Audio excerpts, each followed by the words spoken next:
Hello friends, so let's come to the environment part. November month की जो current affairs है हमारी, तो उसमें एनवायरनमेंट पार्ट में सबसे पहला टॉपिक है दैट इज़ COP26। तो COP26 के बारे में मैंने अक्टूबर मंथ में भी आपको बहुत अच्छे से पढ़ाया है, तो प्लीज़ आप जाके उसको ज़रूर देखिएगा, क्योंकि इसमें कुछ कुछ चीज़ें हैं जो एक्स्ट्रा है दी गई हैं, तो वो मैं आपको कवर कर देती हूँ।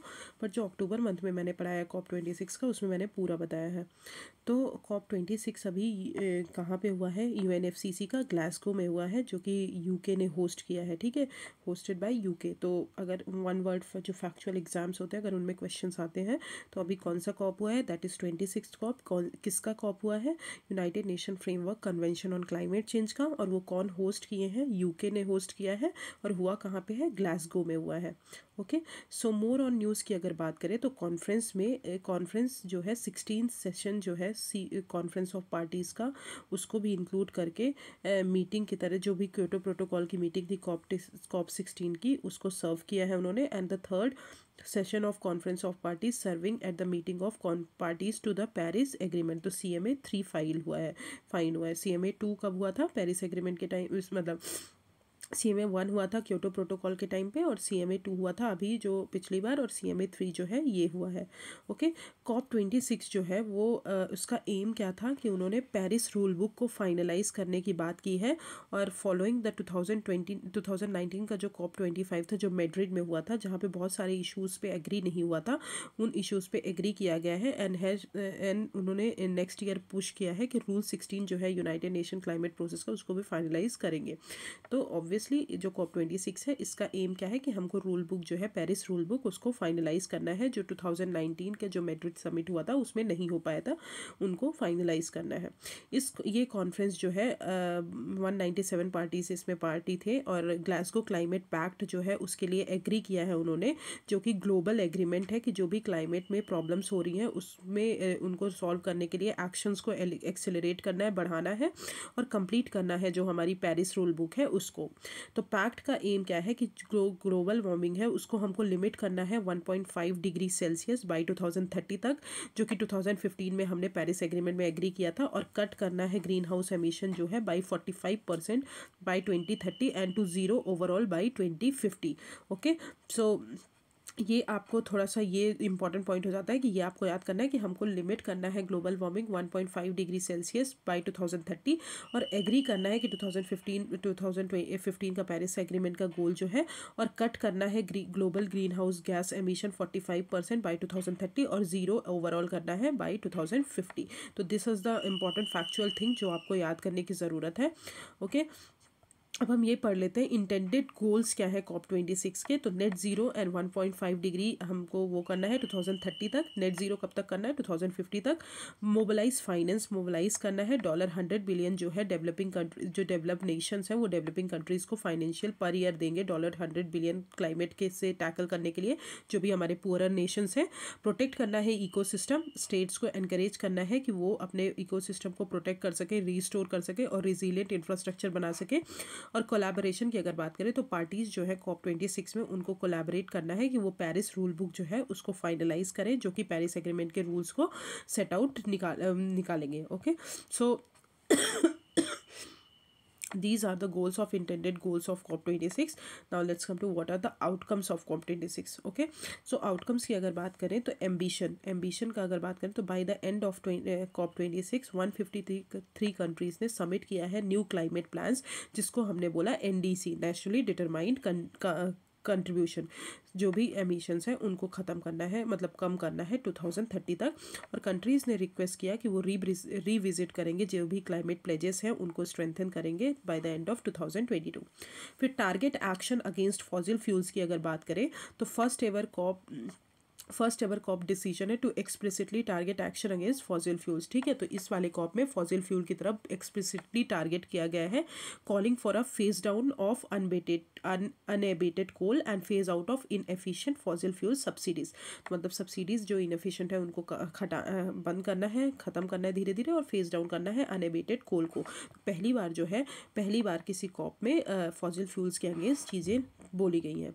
फिर एडाप्टेशन की अगर बात करें तो कंट्रीज़ ने एग्री किया है कि वो एटलीस्ट अपना जो क्लाइमेट फाइनेंस है उसको डबल करेंगे एडाप्टेशन के लिए फ्रॉम 2019 लेवल बाय 2025, और $350 मिलियन जो है प्लेज किया गया है कि यूएन एडाप्टेशन फंड में डाले जाएंगे, the highest single mobilisation of the fund.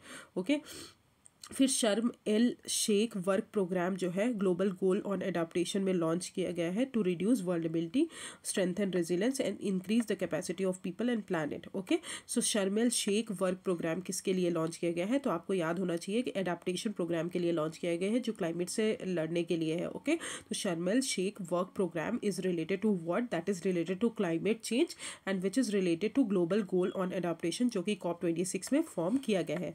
Okay, याद हो जाएंगी इतनी चीज़ें। Now let's come to international carbon market under article 6। तो आर्टिकल 6 जो है वो बहुत मार्केट इंटरवेंशन से रिलेटेड है। तो आर्टिकल 6 जो है दो टाइप के मैकेनिज्म को कवर करता है जो कि पेरिस एग्रीमेंट के अंदर आते हैं, that is market and non market based mechanism, जो कि फाइनलाइज किया गया है। उसके की डिसीजंस क्या क्या हैं आर्टिकल्स के, तो कार्बन क्रेडिट जो है क्योटो प्रोटोकॉल के अंदर जो जनरेट किया जाता है सिंस 2013, तो कार्बन क्रेडिट होता क्या है कि जितना भी कार्बन आप एमिट कर रहे हो उतना ही आपको मतलब जितना कम कार्बन आप वो कर रहे हो उतना ही कार्बन क्रेडिट आपको दिया जाएगा, which will be carried over into Paris mechanism but must be used by 2030 तक आपको यूज़ करना है उसको। 5% of proceeds under traditional market mechanism must mandatorily go towards funding adaptation, तो 5% जो भी प्रोसीड होंगे मार्केट मैकेनिज्म के वो हमेशा एडाप्टेशन फंड में ही जाएंगे, मैंडेटरली बोला है कि ज़रूर ही जाएंगे। फिर कंट्रीब्यूट करना है फंड्स को toward the adaptation under bilateral trading of credit between the countries is voluntary. Avoidance करना है हमको जो भी डबल काउंटिंग है, अगर एक कंट्री जो है क्लेम करती है कुछ एमिशन और दूसरी कंट्री फिर वही कंट्री फिर से क्लेम करती है कि हमारा एमिशन, तो वो डबल काउंटिंग जो है अवॉइड करना है। फिर लॉस एंड डैमेज की अगर बात करें तो ग्लासगो डायलॉग जो है वो बनाया गया है फॉर लॉस एंड डैमेज, जैसे कि सुवा डायलॉग बनाया गया था। डेवलप कंट्री ने प्लेज किया कि वो सपोर्ट करेंगे सेंटियागो नेटवर्क, ठीक है, जो कि वेबसाइट है हमारे UNFCCC की, जो कि लिंक करती है सारे ऑर्गेनाइजेशन और डेवलपमेंट बैंक्स को जो कि लॉस और डैमेज को सपोर्ट करते हैं। ओके, सो सेंटियागो डायलॉग जो है नेटवर्क किसका है, UNFCCC का है। फिर rules on transparency of climate action and support की बात करें अगर, तो सारी कंट्री एग्री करती है कि वो इन्फॉर्मेशन सबमिट करेंगी जितने भी एमिशंस कर रही हैं, फाइनेंशियल और टेक्नोलॉजिकल, और कैपेसिटी बिल्ड करेंगी। कॉमन टाइम फ्रेम्स की अगर बात करें तो कंट्रीज़ को एनकरेज किया है कि वो कॉमन टाइम फ्रेम्स बनाएं, नेशनल क्लाइमेट कमिटमेंट करें, और NDC इसका मतलब ये है कि न्यू NDC बनाए जो कि 2025 तक वो कंप्लीट कर पाए और 2035 तक पूरी तरह ही बंद कर दे, ख़त्म। Okay, so these are the key outcomes of COP26। I hope आपको क्लियर हो गया होगा। अगर कोई प्रॉब्लम है जस्ट आप मुझसे प्लीज़, आप जो भी लेक्चर्स देख रहे हैं उनको मैं अपना पर्सनल नंबर भी दूंगी, अगर आपको कोई भी प्रॉब्लम हो रही है तो प्लीज़ आप लेक्चर्स देखिए, उसी के बाद ही आपको मैं कुछ बता सकती हूँ, उसके पहले नहीं। तो अब देख लेते हैं वॉलंटरी प्लेजेस और डिक्लेरेशन जो भी COP26 में टॉक्स हुआ है और क्या इंडिया ने साइन किया है और क्या नहीं साइन किया है वो देख लेते हैं। तो सबसे पहले आता है breakthrough agenda, very important. ये कुछ जो चीज़ें हैं, ये जो आपके टेस्ट सीरीज़ होती है उनमें ये क्वेश्चंस पूछे जाते हैं कि ये कौन से COP में साइन किया गया, तो वो बहुत ज़रूरी है, इसलिए इस पर थोड़ा सा फोकस करिए। तो ब्रेक थ्रू एजेंडा जो है ये क्या होता है, इसका डिटेल्स है कि ये जो भी कंट्रीज़ हैं वो वर्क करेंगी एक साथ कि आप जो भी क्लीन टेक्नोलॉजीज़ यूज़ करेंगी, सस्टेनेबल सोल्यूशन बनाएगी, ताकि जो हमारा एमिटिंग सेक्टर, पावर सेक्टर हो गया, स्टील सेक्टर हो गया, जो एमिट करते हैं वो धीरे धीरे जो है सस्टेनेबल हो पाए और ग्लोबली मतलब बिफोर 2030 तक वो पूरी तरह सस्टेनेबल हो पाए। तो ब्रेक थ्रू एजेंडा जो है इंडिया जो है इसका सिग्नेटरी है, तो याद कर लीजिए ब्रेक थ्रू एजेंडा का इंडिया ने साइन किया है। फिर ग्लोबल मीथेन प्लेज जो है ये वॉलेंट्री नॉन बाइंडिंग एग्रीमेंट है, मतलब नॉन बाइंडिंग मतलब बाइंड नहीं करता किसी भी कंट्रीज़ को। जो भी कंट्रीज सिग्नेटरी हैं वो प्रॉमिस करती हैं कि वो मीथेन का एमिशन जो है कट करेंगी बाई एटलीस्ट 30% बाई 2030। तो ये इंडिया ने साइन नहीं किया है क्योंकि इंडिया जो है एग्रीकल्चरल इकोनॉमी है, एग्रीकल्चर पे डिपेंड है, तो जितना भी हम एग्रीकल्चर वो करते हैं तो उससे मीथेन एमिशन ज़्यादा होता है, इसलिए इंडिया जो है अपना एग्रीकल्चर को वो रिड्यूस नहीं कर सकता, इसलिए जो इंडिया ने साइन नहीं किया है। फिर आता है Glasgow leaders declaration on forest and land use. तो डिक्लेरेशन जो है वो कमिट करती है कि कंट्रीज़ जो है वो हॉल्ट और रिवर्स करेंगी पूरे डिफॉरेस्टेशन और लैंड डिग्रेडेशन बाय 2030। तो ये भी इंडिया ने नहीं साइन किया है। फिर forest agriculture and commodities trade statement आता है, दैट इज़ फैक्ट। तो ये जॉइंटली किसने लॉन्च किया है? यूके और इंडोनेशिया ने लॉन्च किया है, जिसका एम है कि वो सपोर्ट करेंगे सस्टेनेबल ट्रेड कमोडिटी प्रोड्यूसिंग और कंज्यूमिंग कंट्रीज़ के लिए। ये भी इंडिया ने नहीं साइन किया है। Sustainable agriculture and policy action agenda की अगर बात करें तो सिग्नेटरीज ने एग्री किया है कि वो अर्जेंट एक्शन लेंगे, इन्वेस्टमेंट करेंगे तो नेचर को प्रोटेक्ट करने के लिए और सस्टेनेबल वेज ऑफ फार्मिंग की तरफ शिफ्ट करेंगे। तो ये भी इंडिया ने नहीं साइन किया है। फिर declaration on accelerating the transition to 100% zero emission cars and vans. इसका एम क्या है कि ये वर्क करेंगे सारे सेल्स और न्यू कार्स की तरफ, वैन्स की तरफ, being zero emission globally by 2040 and by no later than 2035 in leading market. तो ये इंडिया ने साइन किया है। ओके, तो ये एक साइन किया और एक कौन सा साइन किया? ब्रेक थ्रू एजेंडा साइन किया है। फिर beyond oil and gas alliance जो है बोगा, ये भी COP26 में है, जो कि इंडिया ने नहीं साइन किया है। ये एक इंटरनेशनल कोalition है पूरे गवर्नमेंट स्टेक होल्डर्स का, जो कि एक साथ वर्क करेंगे कि वो जो ऑयल और गैस प्रोडक्शन है उसको धीरे धीरे फेज आउट कर पाए। ठीक है, तो ये भी एक इम्पॉर्टेंट अलायंस हो गई हमारे COP26 के अंदर। तो आई होप COP26 के अंदर जो भी अलायंस है, जो भी इंडिया ने साइन किया है और जो इंडिया ने नहीं साइन किया है, वो आपको क्लियर हो गया होगा। Now let's come to contentious issues that remain. तो अब हम देखते हैं कि COP26 होने के बाद भी, मतलब इतना सब चीज़ें फाइनलाइज करने के बाद भी क्या क्या चीज़ें रह गई हैं जो अभी नहीं कंप्लीट हो पाई हैं। तो credibility, action and commitment gap. So target for 2030 जो है वो टोटली इनएडिक्वेट है, क्योंकि करंट कमिटमेंट जो है ग्लोबल वार्मिंग की, वो उसका रेंज बहुत ज़्यादा हो चुका है, दैट इज़ 1.8 से अभी 2.4 डिग्री हो चुका है। पुअर पॉलिसी इम्प्लीमेंटेशन है। अगर ग्राउंड की बात करें तो पॉलिसी इम्प्लीमेंटेशन अच्छे से नहीं हो रहा है, क्योंकि कंट्रीज़ के पास सफिशिएंट लीगल और एडमिनिस्ट्रेटिव स्ट्रक्चर नहीं है। उन्होंने डिफाइन नहीं किया गया है कि शॉर्ट टर्म गोल्स क्या है, लॉन्ग टर्म गोल्स क्या है, जिसके कारण वो नेट जीरो टारगेट को अचीव करना बहुत मुश्किल है। रिफ्ट ओवर फाइनेंसेस तो बहुत ज़्यादा इशू है। तो फाइनेंसेस का आपको तो पता है कि बहुत सारी कंट्रीज़ जो है, डेवलप कंट्रीज़, वो फाइनेंसेस प्रोवाइड नहीं करती हैं डेवलपिंग कंट्रीज़ को, जिसके कारण डेवलपिंग कंट्रीज़ को डिफिकल्ट होता है कि वो कोई भी चीज़ें सॉल्व कर पाए। तो unpredictability and low accessibility. Grant based finance अगर बात करें तो 71% जो एडाप्टेशन फाइनेंस है वो लोन्स के थ्रू प्रोवाइड किया जाता है इंस्टीड ऑफ ग्रांट, जिसके कारण डेट क्रिएट हो जाता है, तो कंट्रीज़ नहीं लेती हैं। इनएडिक्वेसी की अगर बात करें, एनुअल कॉस्ट जो है डेवलपिंग कंट्री का वो बहुत ज़्यादा इंक्रीज़ हो जाता है, क्योंकि वो जो है सबसे ज़्यादा क्लाइमेट चेंज से इफेक्ट होती है, जैसे कि उनके यहाँ फ्लड्स ज़्यादा आते हैं, ड्राउट्स ज़्यादा आते हैं, हीट वेव्स आते हैं, जिसके कारण एक्सट्रीम वेदर वो फेस करती हैं, बहुत ज़्यादा फाइनेंस उसी में वेस्ट हो जाता है। फिर लो फोकस ऑन एडाप्टेशन जो रिसीव होता है only 25% of the total climate finance in 2019। तो कंट्रीब्यूशन जो है in the global climate finance जो है वो बहुत स्कीव्ड हो गया है मिटिगेशन की तरफ। ठीक है, फिर ट्रस्ट इश्यूज भी हैं डेवलप और डेवलपिंग कंट्रीज़ के बीच। फिर आते हैं lack of stern action for loss and damage. तो डेवलपिंग कंट्रीज़ जो है वो कंसिस्टली अवॉइड करती हैं कि कोई भी उनके ऊपर लाइबिलिटी ना आए या कंपनसेशन क्लेम्स ना करें फॉर द क्लाइमेट चेंज। ठीक है, अदर इश्यूज़ की बात करें तो carrying over of carbon credit, जैसे कि क्योटो प्रोटोकॉल में आपको करना था, फिर उसके बाद पेरिस एग्रीमेंट में, फिर उसके बाद अभी, तो ये सब जो है, ये सब चीज़ें जो है, इसके कारण जो है बहुत सारे इश्यूज़ अभी भी सॉल्व नहीं हो पा रहे हैं। Okay, now let's come to what is the way forward. Way forward से पहले हम ये पढ़ लेते हैं कि explain important terms related to climate change negotiation. तो इंपॉर्टेंट टर्म्स क्या है क्लाइमेट चेंज नेगोशिएशन से, वो हम पढ़ लेते हैं। तो सबसे पहला है लॉस एंड डैमेज। इसका मतलब है कि जो भी इम्पैक्ट होता है क्लाइमेट चेंज का, वो हम अडाप्ट नहीं करते, that cannot be adopted to, and where the losses are permanent, जहाँ पे लॉसेस परमानेंट होते हैं। It covers both slow onset process like sea level rise और टेम्परेचर, वो भी कवर करता है, और हरिकेन्स, फ्लड, ये सब भी कवर करते हैं। फिर market and non market based mechanism जो है अंडर आर्टिकल 6 की अगर बात करें, ये जो है 3 सेपरेट मैकेनिज्म को कंटेन करते हैं, मतलब उनके अंदर आते हैं for voluntary cooperation towards climate goal. मतलब वॉलंटरी, मैंडेटरी नहीं है, आपका मन है तो आप करिए, नहीं मन है तो मत करिए। ठीक है, 2 ऑफ द मैकेनिज्म जो है आर बेस्ड ऑन मार्केट, और थर्ड जो है वो नॉन मार्केट पे बेस्ड है। तो आर्टिकल 6.2 जो है ये बायलैटरल कोऑपरेशन से डील करता है, जहाँ पे इंटरनेशनली ट्रेडेड मिटिगेशन आउटकम्स जो है वो आते हैं, जिसमें एमिशंस जो है वो मेजर किया जाता है, CO2 जितना आप मतलब कम करते हो, कितना कम जनरेट करते हो, और किलोवाट आवर्स में ऑफ रिन्यूएबल इलेक्ट्रिसिटी। आर्टिकल 6.4 की अगर बात करें तो इसका मतलब है कि एक new international carbon market create करिए फॉर एमिशंस को कट करने के लिए, जो कि प्राइवेट और पब्लिक सेक्टर दोनों कहीं भी कट कर सकते हैं, जिसको सस्टेनेबल डेवलपमेंट मैकेनिज्म बोलते हैं। तो ITMO क्लियर हो गया, एंड फिर सस्टेनेबल डेवलपमेंट मैकेनिज्म। ITMO का मतलब होता है कि आप जहाँ पे एमिशन वो कर रहे हैं वहीं पर आपको कट करना पड़ेगा। बट आर्टिकल 6.4 क्या बोलते हैं SDM के अंदर, कि आप जो है भले कहीं कहीं भी क्रिएट कर रहे हो, आपको कहीं पर भी आप कट कर सकते हैं एमिशंस को। आर्टिकल 6.8 की अगर बात करें तो offers a formal framework for climate cooperation between the countries where no trade is involve, such as development aid होता है वो, नो उसमें कोई भी ट्रेड इन्वॉल्व नहीं होता है। अब आते हैं वे फॉरवर्ड की अगर बात करें तो कंट्रीज़ जो है उनको स्केल अप करना पड़ेगा उनके एम्बिशंस के टारगेट को, जैसे कि 1.5 डिग्री पाथवे जो है उनको वो करेगा, और बाइंडिंग बनाना पड़ेगा, लिमिट करना पड़ेगा हमको ग्लोबल वार्मिंग 1.5 डिग्री सेल्सियस, जो कि फार रीचिंग ट्रांसफॉर्मेशन है, इतना ज़्यादा नहीं वो होता था।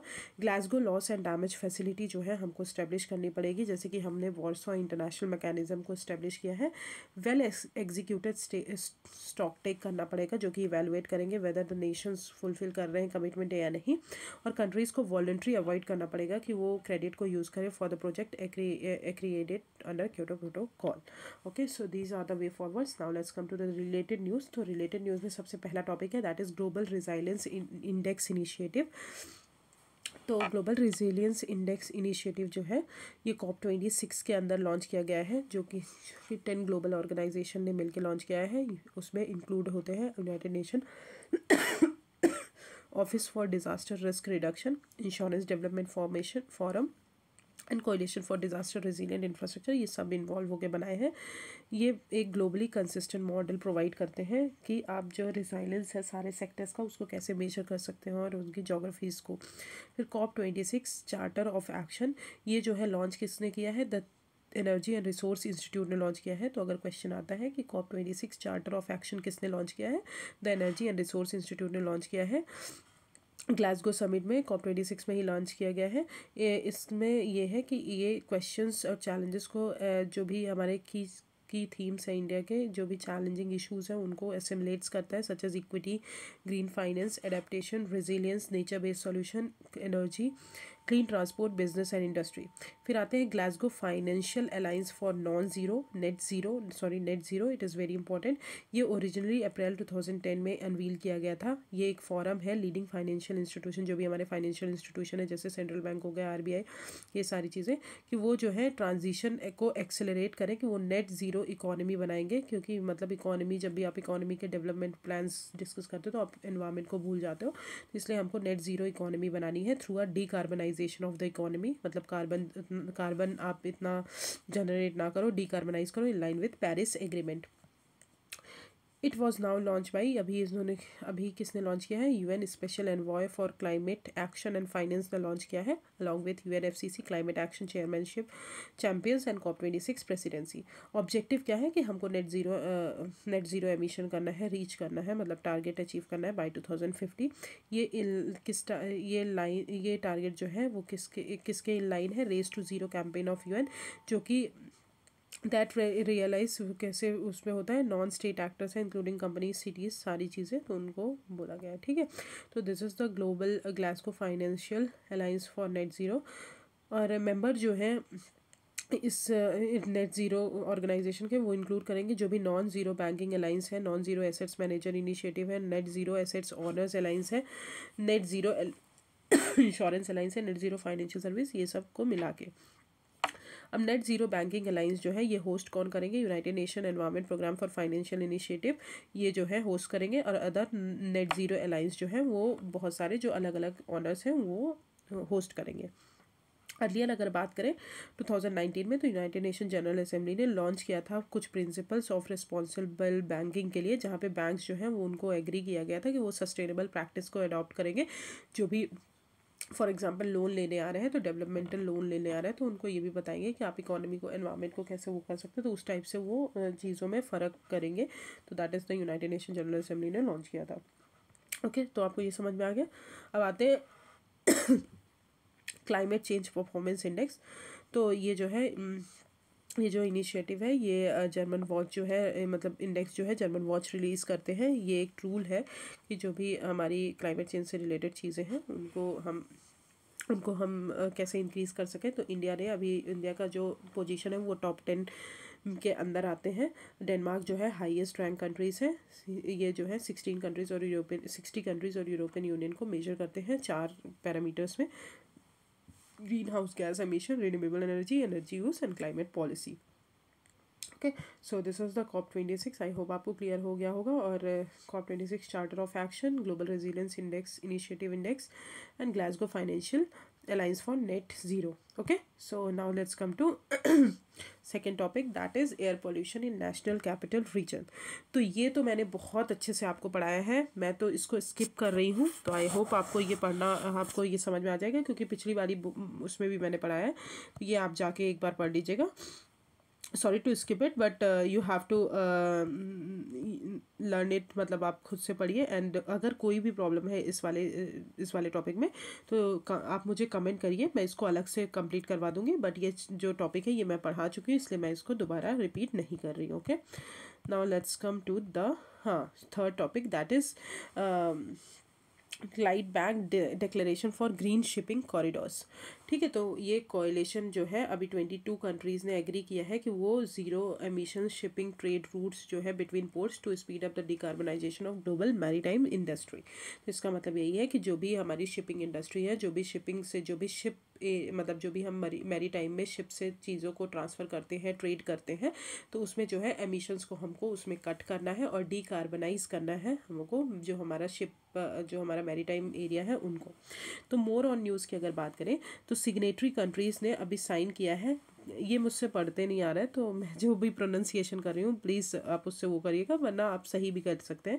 तो ग्लाइडे बैंक डिक्लेरेशन मतलब slide bank Declaration for green shipping corridors, ये जो है COP26 के अंदर ही लॉन्च किया गया है और एग्री किया है कि इस्टेब्लिश करेंगे एटलीस्ट 6 ग्रीन कॉरिडोर्स बाय 2025 तक। 6 ग्रीन कॉरिडोर्स को इस्टेब्लिश करेंगे। ग्रीन कॉरिडोर होता क्या है कि ये ग्रीन कॉरिडोर डिफाइन किया गया है कि ये एक शिपिंग रूट होता है between the 2 major port hubs, मतलब 2 मेजर पोर्ट हब्स के बीच में। फॉर एग्जांपल, अगर मुंबई पोर्ट है और वहाँ पे ओमान के पास कोई पोर्ट है, तो उन दोनों के पोर्ट में जो भी शिपिंग रूट है उसमें जिसमें technological, economic and regulatory feasibility बनाएंगे कि आप जो है एमिशंस को ज़ीरो कर सके, जो भी शिप से एमिशन क्रिएट हो रहे हैं उनको ज़ीरो कर सके और एक्सेलरेट उसको, जो भी पब्लिक और प्राइवेट एक्शंस हैं उससे जो है इन शिप्स के अंदर जो भी मतलब शिप्स के थ्रू जो भी एमिशंस हो रहे हैं उनको कम कर सके। ओके, इंडिया जो है अभी इस डिक्लेरेशन को साइन नहीं किया है, तो very important point that you should remember, India ने अभी साइन नहीं किया है। स्ट्रेटेजी जो है for going carbon neutral will include using ships that run on non carbon fuels and update the port infrastructure. Okay, so Clyde या slide जो भी है, slide back declaration for green shipping corridors. तो okay, I hope you clear. Now let's come to Indian scenario in shipping. तो India जो है member है IMO का, इंटरनेशनल मैरीटाइम ऑर्गेनाइजेशन का, और सिग्नेटरी किसका है, international convention on prevention of marine pollution, that is MARPOL.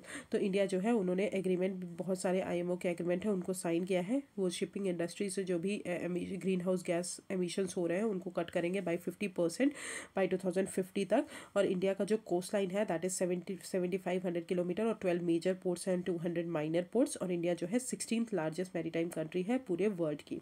Approximately अगर बात करें तो 95% जो कंट्री का ट्रेड है बाय वॉल्यूम वो सी से जाता है। और इंडिया जो है स्ट्रेटेजिकली लोकेटेड कंट्री है, जो कि और इंटरनेशनल ट्रेड रूट के लिए बहुत इंपॉर्टेंट है। तो इसलिए इंडिया को जो है बहुत सारी चीज़ों को कट डाउन करना पड़ेगा। अब चैलेंजेस आते हैं ग्रीन शिपिंग को लेकर, इंडिया में क्या क्या है। तो सबसे पहला है इनएडिक्वेट इंफ्रास्ट्रक्चर। तो ऑब्वियसली आपको पता है कि हमारे पास एडिक्वेट क्वालिटी जो है कि इंफ्रास्ट्रक्चर जो हमारी शिपिंग इंडस्ट्री है उतना ज़्यादा एडिक्वेट लैकिंग है। जैसे कि जिसके कारण बहुत ज़्यादा कार्गो जो है शिपिंग इंडस्ट्री हैंडल करती है, जो कि एमिशंस कॉज करते हैं। लैक ऑफ इन्वेस्टमेंट की अगर बात करें तो शिपिंग इंडस्ट्री जो है बहुत सारी डिफिकल्टी फेस करती है। फॉर एग्जांपल इन्वेस्टमेंट फंड उनको पास नहीं है क्योंकि जो भी शिप्स हैं, जो भी पुरानी शिप्स हैं, उनको रिप्लेस कर पाए। यूज़ ऑफ पॉल्यूटिंग फ्यूल, तो शिपिंग फ्यूल्स जो है वो बहुत अमाउंट में सल्फर कंटेन करते हैं, जिसके कारण सल्फर डाइऑक्साइड सबसे ज़्यादा रिलीज होता है बर्निंग के कारण, और उसके कारण बहुत ज़्यादा एमिशंस होता है। और तीसरा है अनफेवरेबल वेदर कंडीशन। तो जोग्राफिकली अगर बात करें तो इंडिया जो है मॉनसूनल टाइप ऑफ क्लाइमेट है, इंडिया जो है फेस करता है, जिसके कारण आपको पता है कि मॉनसून में सीजनल रिवर्सल ऑफ विंड्स होते हैं, मतलब विंड्स जो है रिवर्स करती है along with localised weather condition, जो कि फ्रिक्वेंटली चेंज होती रहती है, जिसके कारण बहुत ज़्यादा शिपिंग रूट्स में डेविएशन होता है। Okay, so these are the challenges to green shipping in India. Now let's come to the way forward. तो वे फॉरवर्ड में अगर बात करें तो हमको एक लो सल्फर क्रूड ऑयल यूज़ करना पड़ेगा, जिसके कारण जो है सल्फर कंटेंट रिड्यूस होगा, तो हमारे एमिशंस रिड्यूस होंगे। रेट्रोफिटिंग एग्जिस्टिंग शिप्स, तो रेट्रोफिट करना पड़ेगा हमको शिप्स के इंजन्स को और उनको बायोफ्यूल्स पे रन करना पड़ेगा, जिसके कारण एमिशंस रिड्यूस हो। Route planning, taking shortest route हमको लेना चाहिए and running ships on optimum speed. Green ship recycling, तो एनजीटी ने अभी अप्रूव किया है कि आपको बीचिंग मेथड यूज़ करना चाहिए शिप रिसाइकलिंग के लिए अलांग और गुजरात में। फिर ग्रीन पोर्ट कंस्ट्रक्शन, तो पोर्ट को जो भी पोर्ट है उनको ग्रीन पोर्ट्स कंस्ट्रक्ट करना चाहिए कि इकोलॉजिकल फुटप्रिंट हमारा स्मॉल हो सके और वो बैलेंस करे एनवायरमेंटल एंड इकोनॉमिक डेवलपमेंट को। Okay, so this is the way forward. I hope आपको क्लियर हो गया होगा। Slide declaration for green shipping corridors. Now let's come to national interlinking of river authority. Very important topic, इसको बहुत अच्छे से पढ़िए क्योंकि ये बहुत इंपॉर्टेंट है, बहुत सालों से न्यूज़ में चल रहा है, क्योंकि आई थिंक आपको मैंने पढ़ाया भी है कि Ken Betwa link project, interlinking link project जो है उसी के वैसे ही है, तो बहुत इंपॉर्टेंट है। तो अभी सेंटर ने बोला है कि वो एक एक्सक्लूसिव बॉडी फॉर्म करेंगे, that is national interlinking of river authority, जो भी रिवर इंटरलिंकिंग के लिए प्रोग्राम है उसको इम्प्लीमेंट करने के लिए, तो ये बहुत इंपॉर्टेंट बॉडी हो जाती है। तो what is national interlinking of river authority? तो ये एक इंडिपेंडेंट ऑटोनॉमस बॉडी है जो कि हमारे इंटरलिंकिंग प्रोजेक्ट्स हैं, रिवर इंटरलिंकिंग प्रोजेक्ट्स हैं, उनको इम्प्लीमेंट करेगी, उनको प्लानिंग करेगी, उनको इन्वेस्टिगेट करेगी, उनको फाइनेंस प्रोवाइड करेगी। तो ये एक बहुत इंपॉर्टेंट बॉडी है। ये हेड कौन करेंगे? Government of India secretary rank officer. तो याद कर लीजिए कौन हेड करेंगे? Government of India secretary rank officer, ठीक है। तो NIRA को कौन हेड करेंगे? Government of India secretary rank of officer. ये रिप्लेस करेगा एग्जिस्टिंग जो नेशनल वाटर डेवलपमेंट एजेंसी है उसको रिप्लेस करेंगे, और वो and will function umbrella body के अंदर, जो भी सारे रिवर लिंकिंग प्रोजेक्ट्स हैं इसी के अंदर फंक्शन करेंगे। तो याद रखिए नेशनल वाटर डेवलपमेंट एजेंसी को ये रिप्लेस करेंगे। अब फंक्शन क्या है NIRA का? तो ऑब्वियसली नेबरिंग कंट्रीज़ के साथ कोऑर्डिनेट करना, सारे डिपार्टमेंट्स के साथ कोऑर्डिनेट करना, जैसे कि मिनिस्ट्री ऑफ जल शक्ति हो गई, मिनिस्ट्री ऑफ एक्सटर्नल अफेयर्स हो गई। इनको पावर है कि वो जो है एनवायरमेंट, वाइल्ड लाइफ और फॉरेस्ट क्लियरेंस से रिलेटेड जो भी इशूज़ हैं उनको सॉल्व कर सके। इनके पास पावर है कि वो फंड को रेज कर सके और रेपोजिटरी की तरह एक्ट कर सके, जो भी बोरेड फंड है उसको रख सके, और एक स्पेशल पर्पस व्हीकल को सेटअप कर सके for individual link projects. Okay, so this is the functions and what is the body. I hope आपको क्लियर हो गया होगा। Now let's come to about interlinking of rivers program in India. उसके बाद हम पढ़ेंगे Ken Betwa interlinking river interlinking project. Sorry. So background अगर बात करें तो इनिशियल प्लान जो था इंटरलिंक का इंडिया के रिवर का, वो 1858 में आया था, जब British irrigation engineer sir Arthur Thomas cotton ने सजेस्ट किया था कि हम वो इंटरलिंक करेंगे गंगा को कावेरी से। बट आइडिया जो है वो प्रॉपर आइडिया जो है कौन लेकर आए? KL राव जो थे और M विश्वेश्वरराव और DL दस्तूर जो है ये लेकर आए। 1980s में नेशनल पर्सपेक्टिव प्लान बना, जो कि मिनिस्ट्री ऑफ इरिगेशन ने प्रिपेयर किया था अंडर नेशनल पर्सपेक्टिव प्लान के अंदर नेशनल वाटर डेवलपमेंट एजेंसी को फॉर्म किया, जिन्होंने आइडेंटिफाई किया कि 30 लिंक्स हमको बनाने चाहिए। 16 जो है पेनिनसुलर कंपोनेंट होते हैं और 14 जो है हिमालयन कंपोनेंट के अंदर। तो फिर इसके बाद एक स्पेशल कमेटी बनी इंटरलिंकिंग ऑफ रिवर्स को लेकर, वो कॉन्स्टिट्यूट हुई सितंबर 2014 में, जिन्होंने इंटरलिंकिंग मतलब जो भी रिवर इंटरलिंकिंग प्रोग्राम है उसको इम्प्लीमेंट करने की बात की। फिर मिनिस्ट्री ऑफ जल शक्ति जो है वो पूरे प्रोग्राम को मॉनिटर करने लगी। अब एम क्या है इंटरलिंकिंग, जो भी इंटरलिंकिंग रिवर इंटरलिंकिंग प्रोग्राम का, इसका एम यही है कि जो भी हमारे बहुत ज़्यादा डिफरेंट रीजन्स हैं, जब कुछ जगह पे बहुत सरप्लस वाटर होता है, कुछ जगह पे बहुत कम डेफिशिएंट वाटर होता है, बहुत कम वाटर होता है, तो सरप्लस रीजन से डेफिशिएंट रीजन में वाटर को ट्रांसफर करना, that is called river interlinking project. तो एज ऑफ नाउ अगर बात करें तो 6 रिवर इंटरलिंकिंग प्रोजेक्ट्स जो है लॉन्च किए गए हैं। पहला है केन बेतवा जो कि रनिंग है अभी, फिर दमन गंगा पिंजल, पर तापी नर्मदा, मानस संकोच तीस्ता गंगा, महानदी गोदावरी एंड गोदावरी कावेरी। ठीक है, तो ये जो है रिवर इंटरलिंकिंग प्रोजेक्ट है। तो सबसे पहले हम पढ़ लेते हैं Ken Betwa river interlinking project. तो अगर बात करें तो इसमें रिसेंटली ये जो है कैबिनेट ने पहला प्लान बनाया था जिसको रिवर इंटरलिंकिंग करेंगे। कैबिनेट जो है अप्रूव कर दिए हैं कि फंडिंग और इम्प्लीमेंटेशन इसका, ये जो है फर्स्ट प्रोजेक्ट है नेशनल पर्सपेक्टिव प्लान के अंदर इंटरलिंकिंग ऑफ रिवर्स को लेकर। केन बेतवा रिवर इंटरलिंकिंग जो प्रोजेक्ट है वो ट्रांसफर करेंगे, जो भी सरप्लस वाटर केन रिवर में है उसको बेतवा रिवर तक ट्रांसफर करेंगे through the construction of Daudhan dam. Daudhan dam को कंस्ट्रक्ट करके, बहुत इंपॉर्टेंट है। और बोथ जो हमारी केन और बेतवा है दोनों ही किसकी ट्रिब्यूटरीज है, हमारी यमुना रिवर की ट्रिब्यूटरीज है। ये जो है वाटर कैरी करेंगी वाटर सरप्लस रीजन से टू ड्राउट प्रोन रीजन की तरफ, जो भी वाटर डेफिशिएंट रीजन है जैसे कि बघेलखंड बुंदेलखंड रीजन, वहाँ पे। इंप्लीमेंटिंग एजेंसी कौन सी है, Ken Betwa link project authority, special purpose vehicle है। However there are concerns like, जो भी कि इस प्रोजेक्ट के कारण हमारा जो पन्ना टाइगर रिजर्व है वो पार्शली सबमर्ज हो जाएगा, तो ये एक कंसर्न्स भी है इससे related. 2 state 2 river and a link. ठीक है, तो ये जो है ये आप जाके देख लीजिएगा। फिर आते हैं, अब देख लेते हैं कि ये रिवर कहाँ से ओरिजिनेट होती है। तो केन रिवर जो है कैमूर हिल्स जबलपुर से ओरिजिनेट होती है, तो याद कर लीजिए कैमूर हिल्स जबलपुर से। रिवर बेसिन क्या है, कहाँ है, कहाँ जाके ये मिलती है, मध्य प्रदेश और उत्तर प्रदेश दोनों को कवर करती है। और अदर फीचर्स की अगर बात करें तो ये पन्ना से जाती है और यमुना को ज्वाइन करती है as its large tributaries. Betwa river की बात करें तो वो रायसेन डिस्ट्रिक्ट से जाती है, मतलब ओरिजिनेट होती है एमपी के, मध्य प्रदेश और उत्तर प्रदेश में जाती है और यमुना को ज्वाइन करती है as a tributary.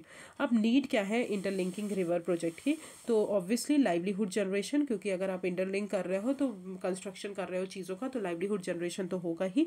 Navigation provide करना, इरिगेशन पोटेंशियल प्रोवाइड करना, रेनफॉल वेरिएशन जो भी हो रहा है उनको हैंडल करना, और फ्लड एंड ड्राउट्स को रिड्यूस करना। Okay, so now let's come to multidimensional benefits of interlinking of river project. अब इकोनॉमिकल बेनिफिट की बात करें तो जीडीपी इंक्रीज़ होगा, क्योंकि क्या होगा, बहुत सारे सेक्टर्स की तरफ बहुत ज़्यादा प्रभाव पड़ेगा, जैसे कि एग्रीकल्चर हो गए, लॉजिस्टिक हो गए, जो कि कहीं ना कहीं एनुअल इंक्रीज़ करेंगे हमारा जीडीपी। इरिगेशन इंक्रीज़ होगा, फॉर एग्जांपल भाखरा जो डैम है वो इरिगेशन प्रोवाइड करते हैं बहुत सारे रीजन में, पंजाब और हरियाणा में। नेविगेशंस के लिए हेल्प होगा, क्योंकि लार्ज कैनाल्स जो हैं वो रिवर को लिंक करेंगे, जो कि इनलैंड नेविगेशन प्रोवाइड करेंगे। और ट्रांसपोर्टेशन जो है इनलैंड वाटरवे ट्रांसपोर्टेशन, वो भी हमारा बूस्ट होगा।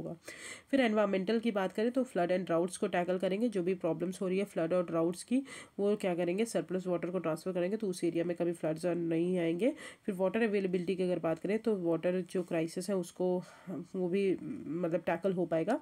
सोशल की बात करें तो फूड सिक्योरिटी मिल पाएगी, बर्डन रिड्यूस हो पाएगा वुमेन एंड गर्ल्स पे, क्योंकि वो वाटर को फेच करती हैं, इसके बहुत ज़्यादा बर्डन होता है। ठीक है, हेल्थ एजुकेशन इंक्रीज होगा और अरेस्ट करेंगे जो भी डिस्ट्रेस माइग्रेशन है उनको। अब चैलेंजेस क्या है, तो सबसे पहला इकोनॉमिकल, रिवर इंटरेक्शन, इतना ज़्यादा इंटरेक्शन मतलब इतना ज़्यादा इंटरलिंकिंग करना बहुत ज़्यादा एक्सपेंसिव हो जाएगा, तो ये एक प्रॉब्लम है। फिर एनवायरमेंटल की बात करें तो मानसून पैटर्न्स डिस्टर्ब होंगे, बिकॉज डैम्स कहीं ना कहीं हमारे फॉरेस्ट जो है हिमालयस के उनको थ्रेटन करते हैं, जिसके कारण हमारा जो है कंडेंसेशन पूरी तरह से सही से नहीं हो पाता। सेडिमेंटेशन की अगर बात करें तो लाइफ स्पैन और बेनिफिट जो है बहुत सारे इरिगेशन प्रोजेक्ट की वो बहुत रिड्यूस हो रही है सेडिमेंटेशन के कारण, क्योंकि सेडिमेंट्स नीचे जम जाते हैं। डिफॉरेस्टेशन, ऑब्वियसली कैनाल डेवलपमेंट के लिए हमको फॉरेस्ट को काटना पड़ेगा, तो डिफॉरेस्टेशन होगा। और threat to marine life, because बहुत सारे जो फ्रेश वाटर सीज हैं, मतलब फ्रेश वाटर में जो रहते हैं उनकी मरीन लाइफ भी डिस्टर्ब होगी। सोशल अगर बात करें तो ह्यूमन का डिस्प्लेसमेंट होगा। और पॉलिटिकल टेंशन की बात करें तो एज वाटर जो है हमारा स्टेट सब्जेक्ट है, तो ILR जो है वो कहीं ना कहीं कॉम्प्लिकेट हो जाएगा वाटर शेयरिंग और मैनेजमेंट प्रॉब्लम्स को लेकर, जैसे कि बहुत सारे कंट्रीज़ भी इन्वॉल्व हो जाती हैं कहीं ना कहीं, मतलब कोई रिवर कहीं से आ रही है तो वहाँ पे कंट्रीज़ इन्वॉल्व हैं, तो भूटान, नेपाल और बांग्लादेश जैसे, चाइना भी हो गया एक, तो इसके कारण भी प्रॉब्लम्स आ सकती हैं। Now let's come to the way forward. Way forward की बात करें तो फ्लेक्सिबल फेडरल इशूज़ हमको बनाने पड़ेंगे। सबसे पहले इंटर कनेक्शन के लिए हमको स्टेट और सबको एक दूसरे को मिला के चलना पड़ेगा, तभी जाके हम कोई चीज़ बना सकते हैं। फिर प्रॉपर असेसमेंट की अगर बात करें तो ये हमको बहुत ज़्यादा ज़रूरत है कि हमको सोशियो एनवायरमेंटल, साइंटिफिक और टेक्निकल असेसमेंट कर सके इंटरलिंकिंग ऑफ रिवर्स को लेकर, रिहैबिलिटेशन लोगों को प्रोवाइड कर सके, जो भी एरियाज़ अफेक्ट हो रहे हैं और जो भी पीपल्स अफेक्ट हो रहे हैं उनके लिए हमको रिहैबिलिटेशन चीज़ें भी प्रोवाइड करनी पड़ेंगी। तो that is the way forward. Now let's come to the conclusion. तो इंटरलिंकिंग ऑफ रिवर्स जो है ये गुड सॉल्यूशन है वाटर की शॉर्टेज को हटाने का, बट ये कहीं ना कहीं एनवायरनमेंट को बहुत गंदा इम्पैक्ट करेगा और सर्वे प्रॉब्लम्स हो सकती हैं, तो इसलिए उसको प्रॉपर सर्वे कर आप सॉल्व कर सकते हैं। Now let's come to the fifth topic, that is National Coal Gasification Mission. तो रिसेंटली अभी ब्लूप्रिंट प्रिपेयर किया गया है नेशनल कोल गैसिफिकेशन मिशन का, जो कि यूनियन कोल मिनिस्ट्री ने प्रिपेयर किया है। अब इसमें मोर ऑन न्यूज़ की अगर बात करें तो इसमें गवर्नमेंट ने एम किया है कि वो पूरी तरह 100 मिलियन टन्स जो है ऑफ कोल मतलब अचीव करेंगे गैसिफिकेशन बाय 2030 तक। और ये फर्स्ट टाइम कोई भी मिशन डॉक्यूमेंट अभी कोल से रिलेटेड, मतलब जो भी गैसिफिकेशन से रिलेटेड रिलीज़ किया गया है। In order to take ahead vision of 100 million tonnes coal gasification by 2030, Ministry of Coal ने इम्प्लीमेंटेशन स्ट्रैटेजी बताई है। तो उन्होंने ये बोला है कि हमको सबसे पहले गैस जो भी कोल फील्ड्स हैं उनको मैप करना पड़ेगा कि किस तरह हम उनका गैसिफिकेशन कर सकते हैं नॉर्थ ईस्ट रीजन में, specially in the north east. Development करना पड़ेगा इंडिजीनियस टेक्नोलॉजीज फॉर कितना फीड स्टॉक है। डेवलपमेंट करना पड़ेगा एक सूटेबल बिजनेस मॉडल कि आप एक बहुत सारे बिजनेस मॉडल सेटअप कर सके बहुत सारे प्रोजेक्ट्स के लिए। मार्केट स्ट्रैटेजी बनानी पड़ेगी कि प्रोडक्ट्स को कैसे ख़त्म कर सकते हैं। पॉलिसी सपोर्ट करना पड़ेगा आत्मनिर्भर भारत को एनकरेज करने के लिए।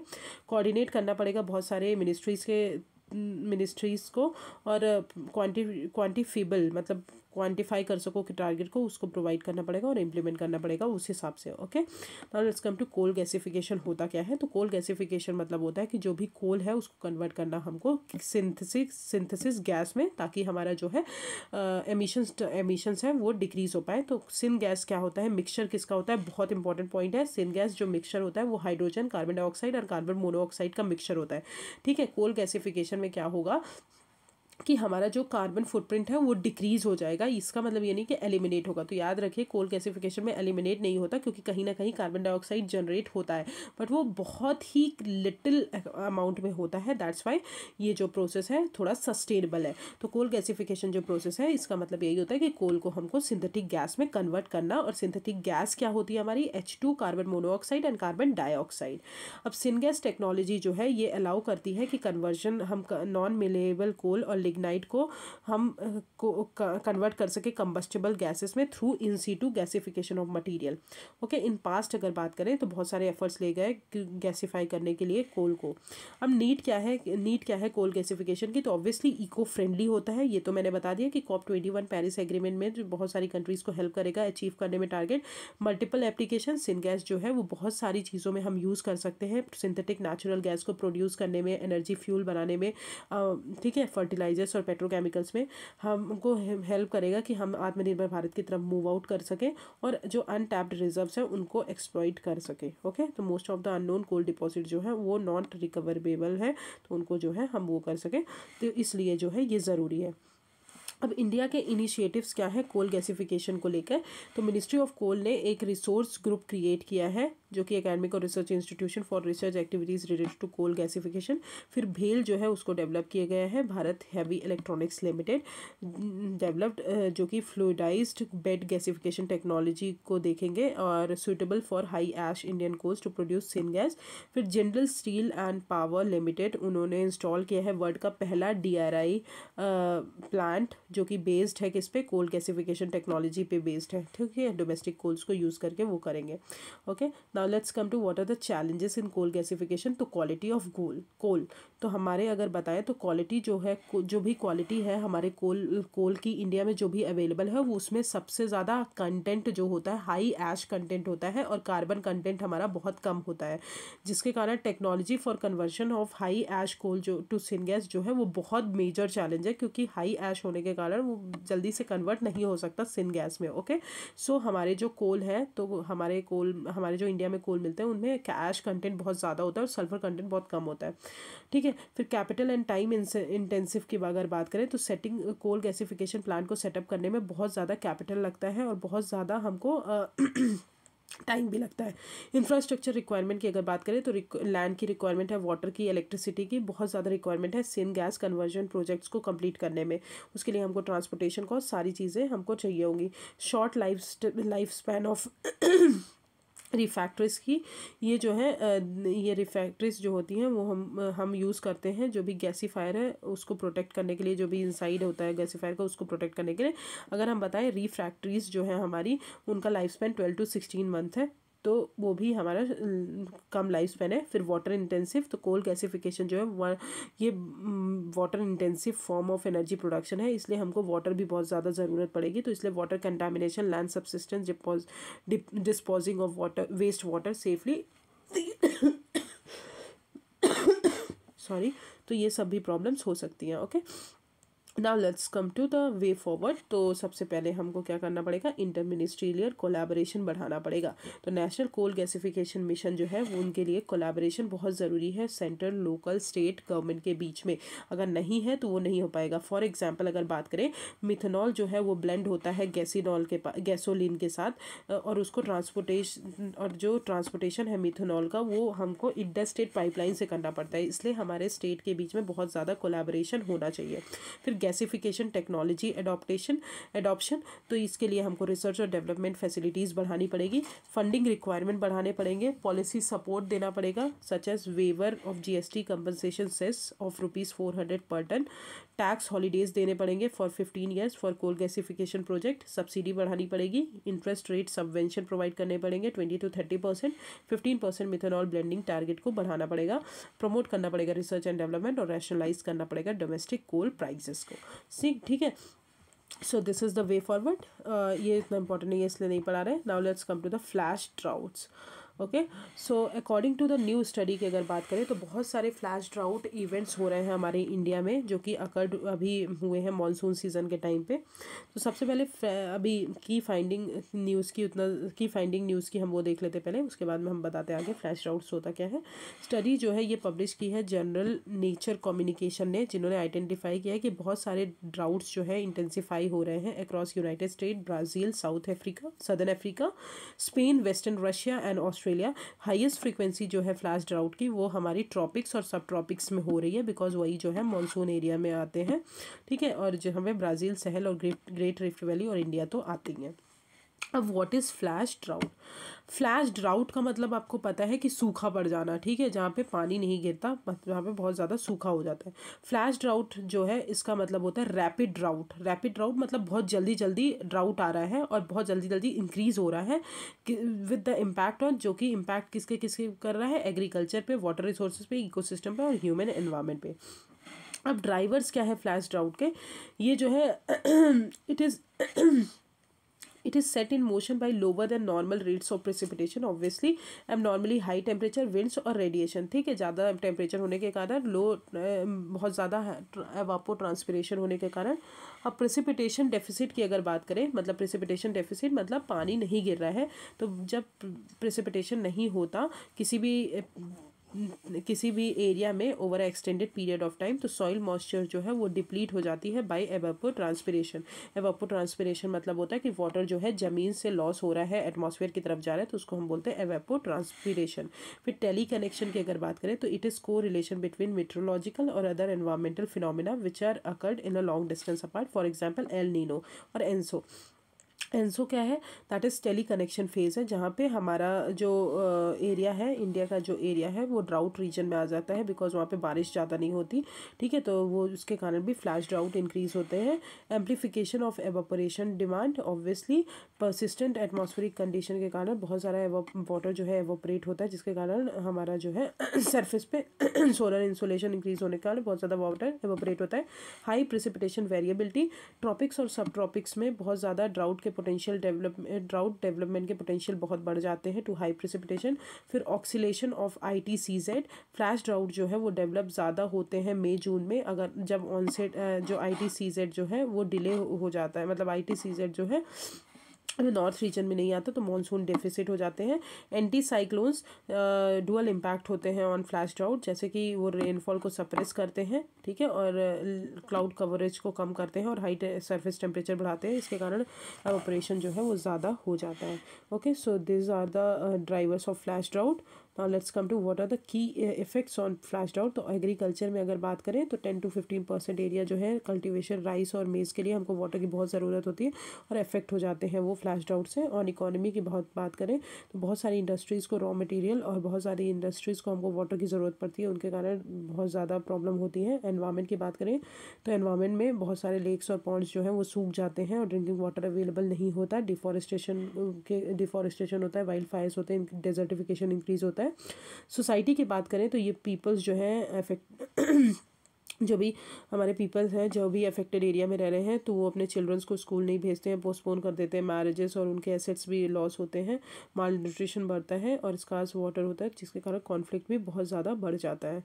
Okay, so now let's come to a brief on drought in India. Ministry of Agriculture and Farmers Welfare ने अभी नोडल मिनिस्ट्री है हमारी जो भी ड्राउट कंडीशन को मैनेज और मॉनिटर करती है। इंडियन मेट्रोलॉजिकल डिपार्टमेंट जो है वो एक डेजिग्नेटेड एजेंसी है जो कि अर्ली वार्निंग और फोरकास्टिंग प्रोवाइड करती है। ड्राउट्स जो हैं 3 टाइप से क्लासीफाइड हुए हैं। पहला है मेट्रोलॉजिकल ड्राउट, जो कि ये कब होता है, when seasonal rainfall over an area जो है 25% से कम हो लॉन्ग एवरेज टाइम पे, तो उसको बोलते हैं मेट्रोलॉजिकल ड्राउट। हाइड्रोलॉजिकल ड्राउट किसे बोलते हैं, जब सब सरफेस और सब सरफेस पे वाटर की अवेलेबिलिटी डेफिशिएंट हो जाए, that is hydrological drought. Agricultural drought तब बोलते हैं जब सॉइल मॉइस्चर और रेनफॉल जो है इनएडिक्वेट है क्रॉप को सर्वाइव करने के लिए, तो that is agricultural drought. Okay, so this is the drought condition. Now let's come to the way forward. तो हमको ऑब्वियसली अर्निंग वार्निंग सिस्टम जो है सेटअप करना चाहिए, जो कि हमारे क्लाइमेट के ट्रेंड्स को आइडेंटिफाई कर सके, हमारे जो वाटर है कितना सोर्स है कितना रिक्वायर्ड है उसको आइडेंटिफाई कर सके। मॉनिटरिंग बाय द स्टेट, तो स्टेट गवर्नमेंट को एक ड्राउट मॉनिटरिंग सेंटर सेटअप करना चाहिए, जो कि हमारे जो कि as a multidisciplinary team की तरह एक्ट कर रहे, ठीक है। फिर यूज़ ऑफ सैटेलाइट वगैरह, जैसे कि हमको ड्रोन्स वगैरह यूज़ करने चाहिए चीज़ों को आइडेंटिफाई करने में। फिर इंटर एजेंसी कोऑपरेशन, तो सब एजेंसी में कोऑपरेट करना चाहिए। तो that is the flash drought. Now let's come to news in shorts. तो न्यूज़ इन शॉर्ट्स में अगर बताएं तो सबसे पहले आता है Pakke tiger reserve, the 2047 declaration. तो पक्के टाइगर रिजर्व सबसे पहले है कहाँ, तो दैट इज़ इन अरुणाचल प्रदेश। तो अरुणाचल प्रदेश कैबिनेट ने अभी अडॉप्ट किया है कि वो क्लाइमेट चेंज रेजिलेंट और रिस्पॉन्सिव अरुणाचल प्रदेश जो है एक डिक्लेरेशन लॉन्च किया गया है। उन्होंने बोला है कि एमिशंस जो है वो बहुत कम करेंगे, ठीक है। कैबिनेट ने अप्रूव किया है कि केसरी हिंद जो है एज अ स्टेट बटरफ्लाई जो है वो उसको अप्रूव किया है with a view of boosting butterfly tourism को बूस्ट करने के लिए। ओके, सो पक्के टाइगर रिजर्व इंपॉर्टेंट ये है कि ये कहाँ पे है Pakke tiger reserve, that is in Arunachal Pradesh. फिर रिवर सिटीज़ अलायंस, तो recently ministry of Jal Shakti ने लॉन्च किया है रिवर सिटीज़ अलायंस। किसने लॉन्च किया है, मिनिस्ट्री ऑफ जल शक्ति ने लॉन्च किया है। ये एक डेडिकेटेड प्लेटफॉर्म है जो भी हमारी रिवर सिटीज़ हैं उनके लिए, to ideate discuss and exchange information for sustainable and management of urban rivers. जो भी हमारी अर्बन रिवर्स हैं उनको मैनेज करने के लिए ये फोकस करते हैं 3 ब्रॉड थीम्स पे, networking, capacity building and technical support. RCA include cities from both Ganga basin और नॉन गंगा बेसिन सिटीज़, दोनों इंक्लूड होते हैं। RCA जो है वो अपॉर्चुनिटी प्रोवाइड करते हैं उन सिटीज़ को कि आप गवर्नेंस एस्पेक्ट जो है रिवर सिटीज़ का उनको एनहांस करिए और उनको इम्प्रूव करिए कि लिवेबिलिटी इंक्रीज हो पाए। Okay, so this is RCA। तो रिवर सिटीज़ अलायंस किसने लॉन्च किया है, मिनिस्ट्री ऑफ जल शक्ति ने। Now let's come to e Amrit portal. तो ई अमृत पोर्टल क्या है, एक वेब पोर्टल है इलेक्ट्रिक व्हीकल्स का, जो कि लॉन्च किया है इंडिया ने COP26 पे ग्लासगो में हुआ था तब। ये एक वन स्टॉप डेस्टिनेशन है, सारे इन्फॉर्मेशन जो है इलेक्ट्रिक व्हीकल से, जितनी भी इन्फॉर्मेशन इलेक्ट्रिक व्हीकल से रिलेटेड ये सब उसमें होंगी। ये पोर्टल जो है डेवलप और होस्ट कौन करेंगे, NITI Aayog in collaboration with knowledge exchange programme with UK government, ठीक है, as a part of UK India joint roadmap 2030। अब आता है अर्थ फर्स्ट कॉन्टिनेंट फॉर्मेशन। तो based on age of rocks अगर बताएं फ्रॉम कॉन्टिनेंटल फ्रेगमेंट, रिसर्चर्स ने found किया है कि अर्थ जो है ये पहला कॉन्टिनेंट है जहाँ जो कि एमर्ज किससे हुआ, ओशियन से एमर्ज हुआ 700 मिलियन ईयर्स में। And it was widely expected that continents rose about 2.5 billion years ago. Study ने पॉइंट किया है कि अर्लीस्ट कॉन्टिनेंटल लैंड जो है वो राइजन हुआ था, may have been Jharkhand Singhbhum region जो है वो राइजन हुआ था, that is the earliest continental land. Researchers ने वो भी बोला है कि researchers tend to break another notions that continent rose due to plate tectonics. उन्होंने ये भी नोशंस ब्रेक किया है। कॉन्टिनेंट्स प्रोबेबली उन्होंने बोला है हमने पढ़ा है कि कॉन्टिनेंट जो है प्लेट टेक्टोनिक्स के थ्रू रोज मतलब बने हैं, बट इन्होंने बोला है कि कॉन्टिनेंट्स जो है वो probably progressive injection of magma, जो भी नीचे मैग्मा होता है वो उससे बने हुए हैं, ना कि प्लेट से बने हुए हैं, ठीक है, प्लेट टेक्टोनिक्स से नहीं बने हैं। कॉन्टिनेंट जो है अंदर मैग्मा जो रिवॉल्व होता है उससे बने हैं, ठीक है। तो that is the end of environment part. Okay, I will start with social issues tomorrow. Thank you so much. If you have any problem just comment me on the comment section. और जो भी मैंने छोड़ा है I think जो burning वाला, ठीक है, स्टबल बर्निंग वाला, वो मैंने पिछली बार पढ़ाया था इसलिए छोड़ा है। अगर आपको नहीं समझ में आ रहा है तो प्लीज़ आप मुझे कमेंट सेक्शन में करिए message, I will definitely cover that. Thank you so much. If you have any problem just comment me on the comment section. Thank you.